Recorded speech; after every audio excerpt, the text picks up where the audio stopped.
We will be free! For when the rising tide is turned in every London quarter, Parliament comes crashing down with Robert's Rules of Order!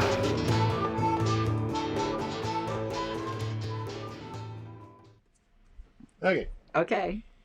There are multiple suggestions on a motion to refer a motion. Jesus. There are multiple. If there are multiple suggestions on a motion to refer a motion to multiple special committees, you should have a blank. The suggestions are voted on in which order? Got it. A. The suggestions are voted on in the order determined by the chair, subject to appeal. B. The suggestions are voted on beginning with the special committee with the smallest number of members. C. The suggestions are voted on beginning with the special committee with the largest number of members. D. The suggestions are voted on in the order they were proposed. C. And it is C. Boom, chicka, wow, wow. Boom, chicka, wow, wow. The hell was that? Because I've got 38 and you've got 38. because now you're tied up. Where's the ropes? Okay. She's tied up. Where's the ropes? We're tied up. Where's the ropes? You're tied up too. That's kinky. That's my wife. Alrighty. Did I throw it over? Oh no, you got it. Right here in my okay, hand. Let's go. Yes, this is under it is section 13, which is post commit or refer. Page 173. 31 to 35 under the section titled completing an incomplete motion to commit. Okay.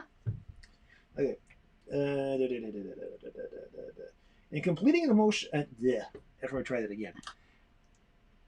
Did I mention that my tongue gets fuzzy with beer? In completing a motion that simply refers the main question to a committee, either while the motion to commit is pending or after it is adopted, the chair first asks, to what committee shall the question be referred? If only one suggestion is made, he assumes that this will be the will of the assembly. He states that it is inserted into the motion to commit. Ooh, sexy. But if different proposals are made, either in the form of primary and secondary amendments or simply as suggestions, the chair treats them as proposals to fill in a blank and puts them up to a vote in a following order until one receives a majority. 1. Committee of the whole. 2. Quasi-committee of the whole. Which whole? Or as in committee of the whole. Or as in committee of the whole. 3. Consider informally. 4. Standing committees in the order in which they are proposed. And 5. Special, select, or ad hoc committees, the one containing the largest number of members being voted on first. So that was the answer. Yes. A proposal to recommit the same or standing or special committee. Excuse me. Proposal to commit. We don't need that part. Okay, never mind. Yeah, we don't need that part. Never mind. I'll just tie my tongue in a knot anyway. So it's interesting if it was a standing committee. It's in the order in which it was proposed. I did not know that. But the special committee you do the one that's most objectionable, which is the largest number of members.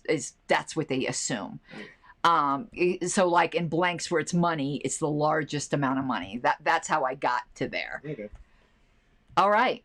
Okay. Well, the story is no difference from your But there's a lesson to be learned here. Anyone who had been watching the 2 special meetings, I think maybe 3, I think we did it in all of them, but I know we did it in at least 2. When Ken Mullman was acting chair, we did some committee of the whole things. That wasn't really committee of the wholes. It was quasi committee of the whole because he retained the chairmanship. Quasi or queasy? Both. In a committee of the whole, the chair is not the chair of the committee of the whole. They can be, but they shouldn't be. Well, it says not, I believe, in here. But we didn't. We were in a quasi committee of the whole. The LNC is of such a size, we're never going to be in a committee of the whole. It's always going to be in a quasi committee of the whole.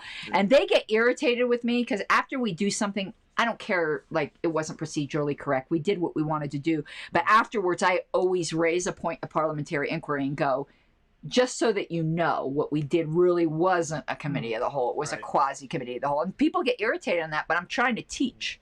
Because even in Philadelphia, they had a committee of the whole back in the Constitutional Convention, And when that was going on, Washington was not the chair of the committee of the whole. He handed the gavel off to somebody else. And then that's the way it should be. Now, we had at the time, when we were trying to figure out the 2010 California convention, I had to chair this meeting.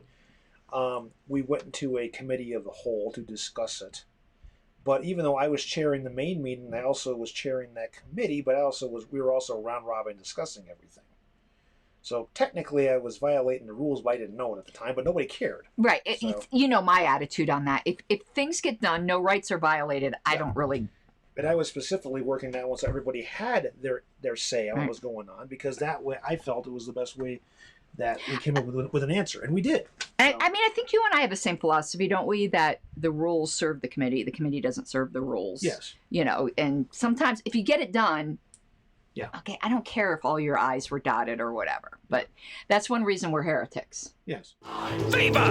Let's hear the opposition side. Like a stubborn donkey's bray, all opposed. You say nay, opposed! Opposed! The motion carries anyway.